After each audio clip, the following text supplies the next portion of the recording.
بسم اللہ الرحمن الرحیم۔ اللہ تبارک و تعالیٰ کے پاکیزہ ترین نام سے آغاز کرتے ہیں جو بہت مہربان نہایت رحم والا ہے۔ درس بخاری کی حدیث پاک 1936 پر ہم نے تقریباً کلام کر لیا ہے، جس میں ایک اعرابی سرکار کے پاس حاضر ہوتے ہیں اور کہتے ہیں کہ یا رسول اللہ میں ہلاک ہو گیا۔ سرکار نے فرمایا کیا ہوا؟ انہوں نے کہا کہ میں نے حالت روزہ میں، رمضان کے مہینے میں حالت روزہ میں اپنی زوجہ کو حاصل کر لیا، یا میں زوجہ پر واقع ہو گیا۔ کنایہ لفظ استعمال کیا، مراد یہ تھا کہ میں جسمانی تعلق قائم کر بیٹھا ہوں۔ تو سرکار نے پھر ان کو 3 کفارے لگاتار بتائے، یعنی کفارے کی 3 صورتیں جو بالترتیب اختیار کرنی ہوتی ہیں بتائیں، کہ غلام آزاد کریں، انہوں نے کہا میں قادر نہیں، 2 مہینے کے روزے رکھ لیں، وہ کہا میں قادر نہیں، 60 مساکین کو کھانا کھلائیں، کہا میں اس پہ بھی قادر نہیں۔ تو سرکار نے ان کو بٹھایا، تھوڑی دیر میں ایک کھجور کا ٹوکر آیا، سرکار نے فرمایا لے جاؤ، یہ کھلا دو، اسی میں تمہارا کفارہ پورا ہو جائے گا۔ تو انہوں نے فوراً عرض کیا رسول اللہ مدینہ کے دونوں کناروں میں مجھ سے زیادہ تو کوئی بھی غریب نہیں ہے۔ تو سرکار ہنس پڑے، اور اتنا ہنسے کہ آپ کی داڑھیں ظاہر ہو گئیں، اور آپ نے فرمایا جا اپنے گھر والوں کو کھلا دے، اللہ تعالیٰ اسی میں تیرا کفارہ پورا فرما دے گا۔ تو میں نے آپ کو اس پہ بڑے تفصیلی کلام کیا۔ ایک مسئلہ پہلے میں عرض کر دیتا ہوں، پھر علامہ بدر الدین عینی صاحب رحمۃ اللہ علیہ نے عمدۃ القاری شرح صحیح البخاری میں جو اس حدیث سے نکات نکلے اس پہ تھوڑا کلام کیا ہے، وہ بیان کر کے اس پہ تھوڑا سا مزید ہم کلام کر لیتے ہیں۔ مسئلہ یہ ہے کہ دیکھیں یہ جو تھا کہ کفارہ اپنے گھر والوں کو کھلا دو، سرکار نے فرمایا یہ ان کے ساتھ خاص ہے، کیونکہ سرکار صلی اللہ علیہ وسلم شارع علیہ السلام ہیں، وہ جس کے لیے رعایت دینا چاہیں دے سکتے ہیں، آپ کو مجھے یہ اختیار نہیں ہے۔ ہاں اگر سرکار یہ فرما دیتے یہ تمہارے لیے بھی ہے اور قیامت تک سب کے لیے ہے، پھر تو ٹھیک ہے، کوئی بھی ایسا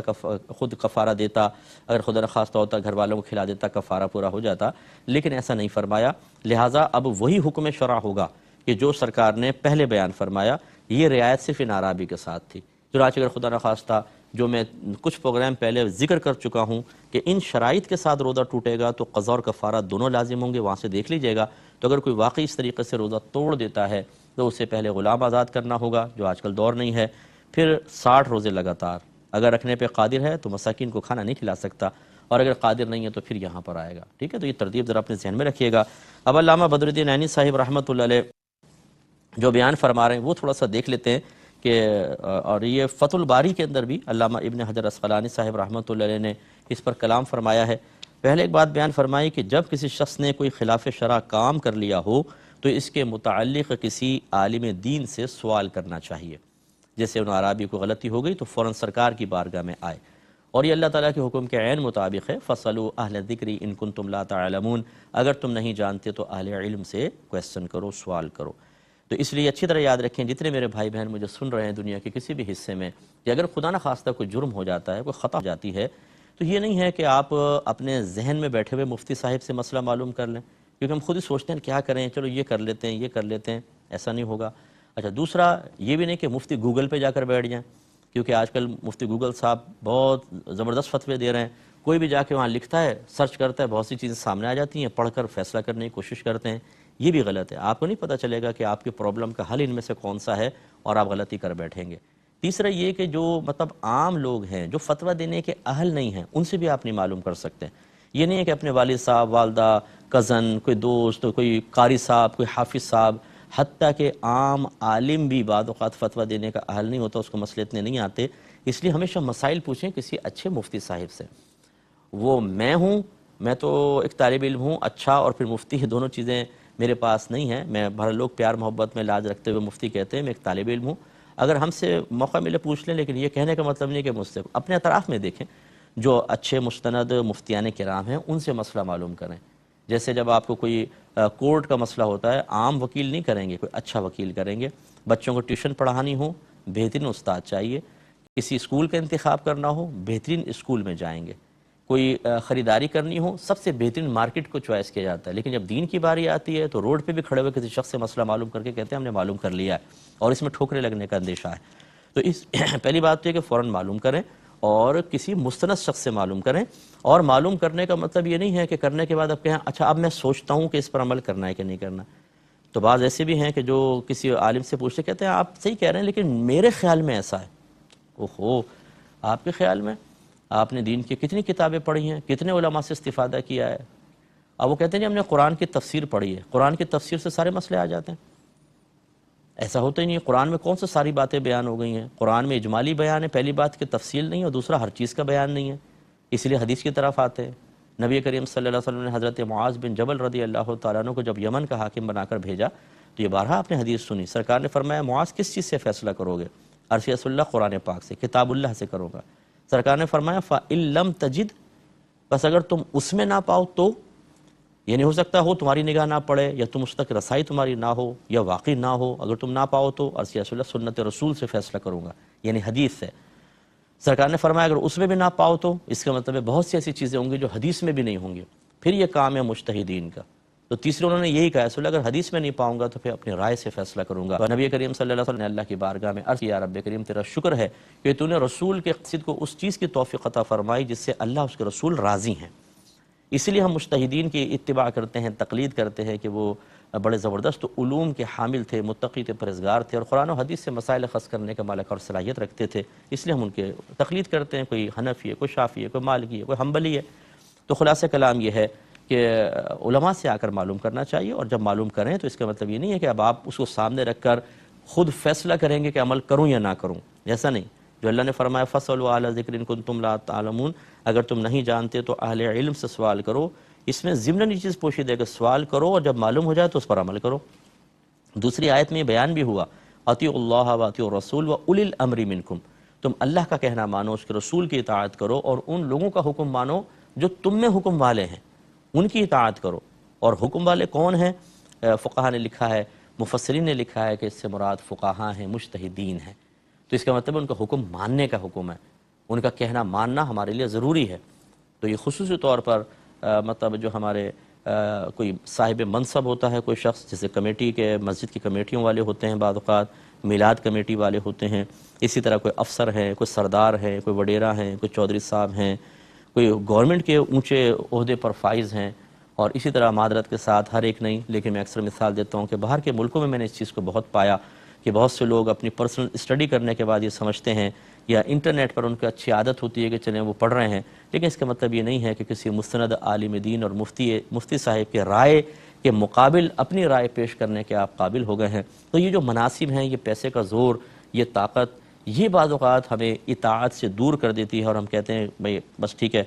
ہم نہیں مانتے، میرا ذہن یہ کہتا ہے۔ اور خدا نخواستہ اگر آپ کا ذہن غلط کہہ رہا ہے، کیونکہ جب ایک عالم، ایک مفتی مستند آپ کو بتا رہا ہے تو حق تو وہیں پر ہوگا، شریعت اس طرح ہوگی، اس کے خلاف آپ چلیں گے تو یہ یاد رکھیں منصب یہیں رہ جائیں گے۔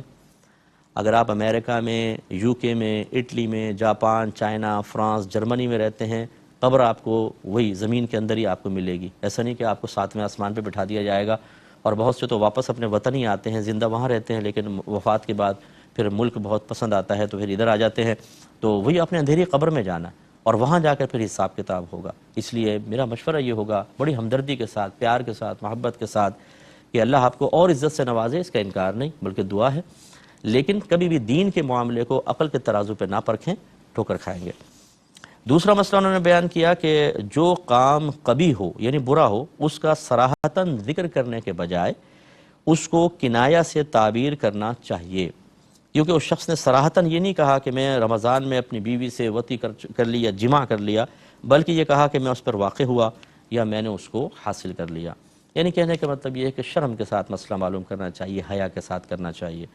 بعض لوگ بڑے بے باک ہوتے ہیں، بہت سی چیزوں کے بارے میں کھل کر ایک دم بات بیان کر دیتے ہیں اور بھری محفل میں کر دیتے ہیں، اور یہ مطلب شرم کے منافی چیز ہوتی ہے۔ لیکن یہ ضرور یاد رکھیے، ہماری شریعت شرم و حیا کا درس ضرور دیتی ہے، لیکن بعض مقامات پر شرم و حیا کرنے کو غلط بھی کہتی ہے۔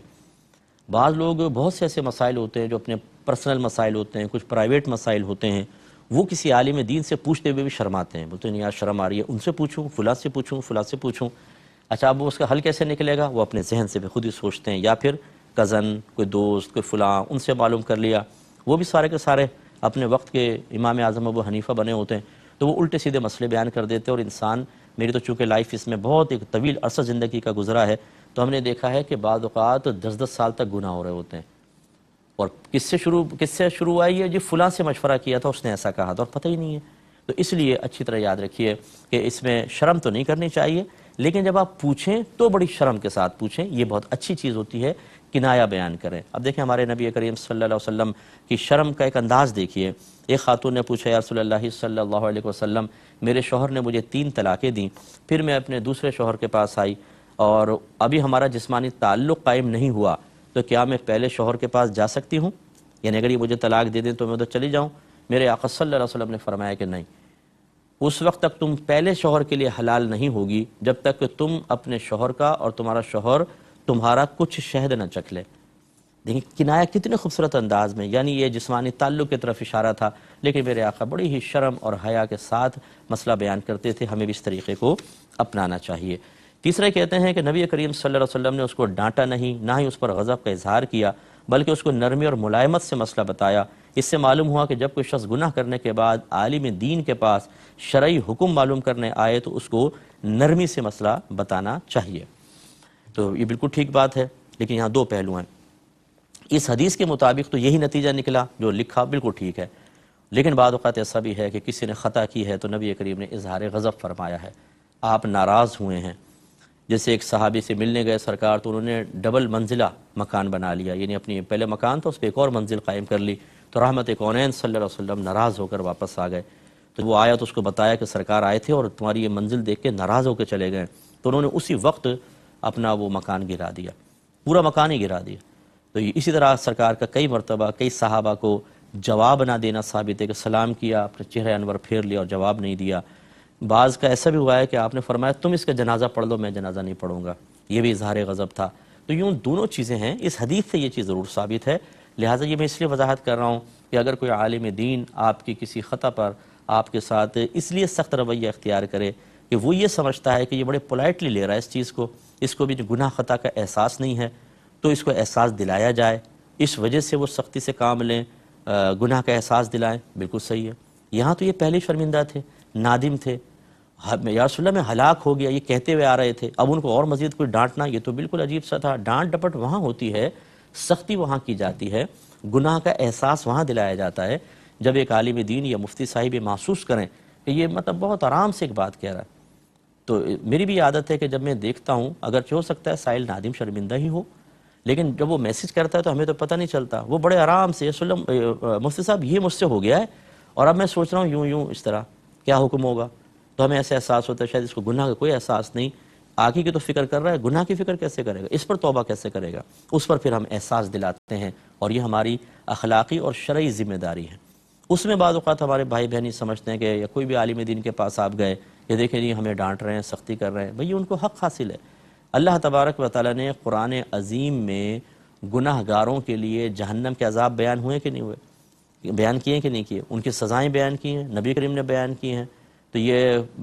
پیار سے بات ہو رہی ہے، سختی کے ساتھ بات ہو رہی ہے، تو جو گناہ کرتا ہے اس کے ساتھ بعض اوقات مصلحتاً ایسا رویہ رکھا جاتا ہے، اگر نہ رکھا جائے تو اس کو اپنے گناہ کا بھی احساس نہیں ہوگا، بعض اوقات وہ اپنے مطلب کا حل پورا کرے گا اور پھر نہیں توجہ کرے گا۔ جیسے کوئی شخص نے کہا یا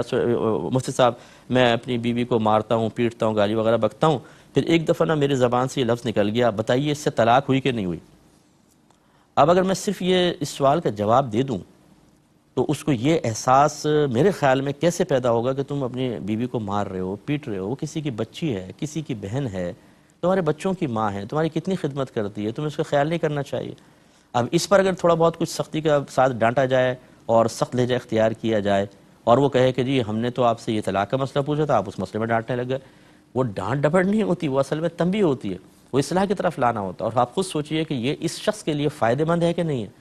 ہمیں کیا پڑی، ہم اگنور کر دیں، ٹھیک ہے بھائی خود بھگتے گا آخرت میں، یہ مسئلے کا لیے چلو بھی ختم، اور اس کو ندامت نہ ہو تو گیا، اس کی آخرت کی بربادی ہے۔ اس لیے ہم یہ نہیں چاہتے، خاص طور پہ میری ایک سوچ ہے کہ میں کوئی مجھ سے سوال کرے،